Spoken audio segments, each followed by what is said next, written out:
If you're just joining us, this is A Word with Joe coming to you on Kurunzi TV, and remember you can be part of this conversation by going on Facebook and Twitter, Instagram, and sharing your thoughts or your comments or your questions about what we are talking about. Basically, we're trying to find inspiration where we would ordinarily looking at things from the face of what they are, we would feel destitute and hopeless. So Joe is talking to us about the headlines that may have been depressing, and it tells us COVID-19 or no COVID-19, big economy or small, there is nobody who has no purpose to achieve great things in life. And Joe, let's pick it from there. President Uhuru Kenyatta and his deputy have taken their oath of office, and like you're saying, the nation comes first before the constitution. So let's put all this in context. As an ordinary mwananchi, what is our opportunity? What opportunity do we have in the circumstances that we find ourselves, where our political leaders are all fighting? It is a tug and pull. You have your supporters, another one has his supporters, and everybody seems to be lost in all this. What is the bigger picture to what needs to happen for us as a country to remain the nation that you say that must be preserved as a way of preserving the constitution? You know, as citizens, first of all, let me use an analogy. Suppose, which is the largest river in your place? Talk of Western, maybe River Nzoia or River Yara or wherever. Suppose someone is crossing the river with gold, carrying gold, and is through a rope. As he trying to cross, you know, he's culling everything where your life is anchored, because those are the only resources to take to the other side. How are you supposed to behave? When he's crossing, carrying, do you pray for him, or you are saying, how are you standing there? You hold your heart, you hold your breath as you continue to pray for him.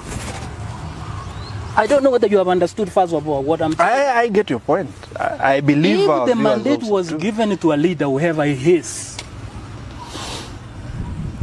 when he's making certain pronouncements, which if interpreted are there to safeguard the interests of the nation, whatever it is, I am not saying that he goes against the Constitution, because they are conjoined at the hip.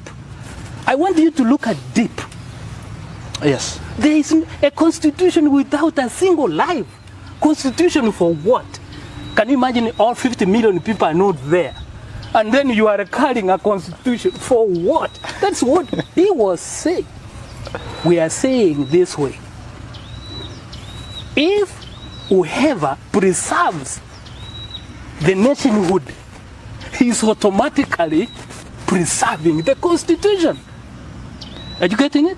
I do, Joe. So, and whoever is executing certain issues which is protecting the nation must at the same time know that the constitution is conjoined, which I hope is making reference of.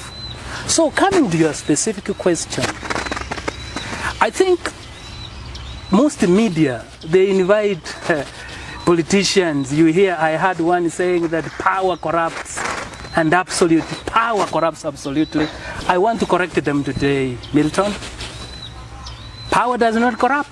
But that is what we have seen. We have seen people change once they get into powerful positions. Why didn't it corrupt Mandela, all others, all the one of Singapore, or Abraham Lincoln? This is what power does. Power reveals the character of the power holder, and absolute power reveals it absolutely. Joe, break it down. Let's go back home. What do you mean by power reveals the character of the power holder? Break that down for us. You see, it is a general belief, and you know the people say power corrupts. It is because they make wrong people go to office, and they have this belief that power corrupts. you find that why things go certain ways is because they have the wrong people in office. It doesn't corrupt. It only reveals their character. In the first place, they were corrupted. It only reveals them. Do you know why, by the way, politicians hire image consultants? Have you ever thought about it? Well, I mean, in leadership positions, if I hire an image consultant, it means that he makes another image of me. I portray a different image to the public, isn't it? But my real image is manifested when I go into position. I hope now you get what I mean. I do, Joe, because maybe in my small way I have no authority, I'm not in a position of power. There would be, I mean, focus will not be on me, on everything that I do. And when I get into power, I'm assuming I'm right, Joe, that then there would be focus on me, and therefore the things I do will be looked at in much detail, contrary to what it would be when I'm not in power. Perhaps that is what you mean, that in our small ways we could be corrupted and we could be the bad people that we are, but people don't notice because we are not in power. Is that what you say? You see why people always say, when so-and-so was coming to us for a mandate to go and govern us, he was so good. But the moment he got to power, I'm now simplifying it, he changes. No, he never changes. That is how he was. Power has only revealed his character. And that's why I'm discounting this normal proposition by especially most politicians or most people that power corrupts and absolute power corrupts absolutely. No, power reveals the character of the position holder. And you ask me the question about the president, the deputy president. I am non-partisan, I'm an ordinary citizen. All I wanted to say, whoever executes the mandate as per the oath of office must be executed in such a way that it protects the interest of the nation.